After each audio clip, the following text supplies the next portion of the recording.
ঘোষণা দিয়ে সিলেট ব্রাহ্মণবাড়িয়া মারামারি করে।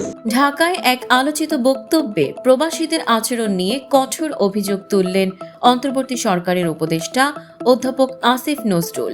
মঙ্গলবার মাতৃভাষা ইনস্টিটিউটে আয়োজিত এক সভায় প্রবাসী কল্যাণ ও বৈদেশিক কর্মসংস্থান এবং আইন উপদেষ্টা হিসেবে তিনি বলেন, মধ্যপ্রাচ্যে কিছু বাংলাদেশির বাজে কাজের জন্য লক্ষাধিক সৎ প্রবাসীকে ভোগান্তি পোহাতে হয়।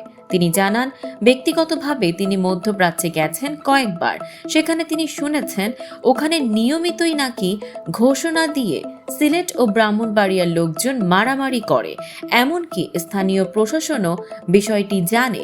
তিনি আরও বলেন, সৌদি আরবে এমন জায়গা আছে যেখানে বাঙালি মাস্তানরা টাকা ছিনতাই করতে বাসায় ঢুকে কুপিয়ে হাত কেটে ফেলে।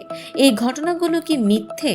তার ভাষ্য, এসব ঘটনার শিকাররাও পুলিশের কাছে অভিযোগ করে না, কারণ একবার খবর গেলে সব বাংলাদেশিকেই বের করে দেয় পুলিশ। তার মতে 10 জন বাজে কাজ করে আর তার ফল ভোগ করে 10 লাখ প্রবাসী। তিনি জানান, বাহরাইনে বাংলাদেশি শ্রমিক পাঠানো বন্ধ হয়ে গেছে, কারণ সেখানকার এক মালিককে বাংলাদেশি শ্রমিক হত্যা করেছে বলে অভিযোগ রয়েছে।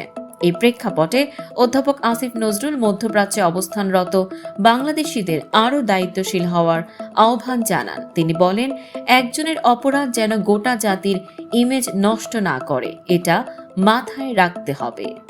দর্শক, সাম্প্রতিক ও চমকপ্রদ সব খবর পেতে ফলো করুন আমাদের ফেসবুক পেজ CB24 টিভি এবং সাবস্ক্রাইব করুন YouTube channel CB24 TV official.